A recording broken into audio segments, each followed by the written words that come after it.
मेरा नाम सीमा शर्मा, पति कृष्णकांत शर्मा, प्रकाश नगर, मुरसान रोड, सादाबाद, हाथरस से आई हूँ। मेरा मोबाइल नंबर ये है, कहीं बैठी हो हाथ हिला सकती हैं। बच्चा आया है साथ में, ले आइए। पत्र को आप लोग एलईडी के माध्यम से पढ़ सकते हैं, आस्था चैनल पर पढ़ सकते हैं। एक लोटे जल का मैं क्या वर्णन करूं गुरुदेव। 3 साल पहले मेरा 9 साल का बेटा एक गंभीर बीमारी से मर गया। 9 साल का बेटा चले गया, बहुत दुखी हो गए, दिन रात रोती रहती। मेरा 9 वर्ष का बेटा चले गया, कुछ भी नहीं बचा। अब जीने का सार तत्व क्या है, किसके आश्रित होकर जीऊं। अंदर से टूट गई। तब मेरी जेठानी ने मुझे आपकी कथा के बारे में बताया और कहा कि एक बार पंडित प्रदीप मिश्रा कथा बाजते हैं, उनकी कथा तो सुन तू। आसन लगाकर मेरी जेठानी ने खुद आसन लगाया और आसन लगाकर मुझे कथा सुनने के लिए बिठा दिया।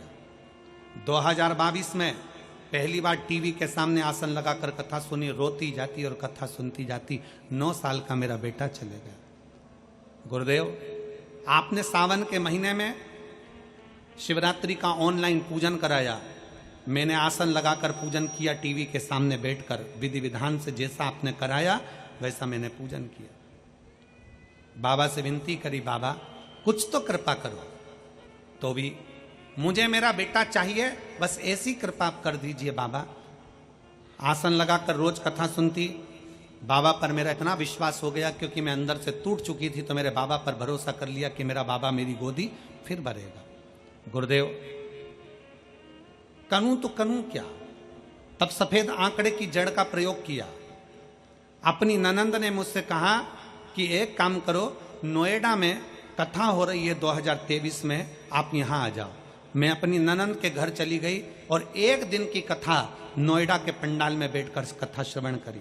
नोएडा के पंडाल में जब मैंने कथा सुनी, मैंने बाबा से कहा, बाबा वो सियोर वाला महाराज कहता है कि कथा के पंडाल में बैठकर कथा सुनने वाले की झोली तू भरता है। आज ये मिट्टी में बाबा प्रणाम कर कर जाती हूँ अपने मस्तक से लगाकर कि मेरा भी गर्भ जरूर ठहराना। मेरा 9 साल का लड़का चले गया, उसको वापस लौटाना। बाबा को प्रणाम करा, वहां से आई। 15 दिन बीते और बाबा की कृपा ऐसी हुई, कुछ समय के बाद पशुपतिनाथ का व्रत किया और बाबा की कृपा से 21/2/2024 को वापिस मेरा बेटा मेरे बाबा ने मुझे लौटा दिया और मुझे पुत्र रत्न की प्राप्ति हो। बेटे का फोटो लगा रही हूं, बेटे को लेकर यहाँ आई हूं। एक लाइन अच्छी लिखी है, आप और हम गुनगुनाते कि लुटा दिया भंडार काशी, कर दिया माला माल काशी। एक विश्वास, एक भरोसा, एक दृढ़ता। आप उससे अपने दिल की बात कहने के लिए जब जागरूकता के साथ भगवान से अपने मन की बात एक अक्षत के माध्यम से कहते हैं, वो सुनता है।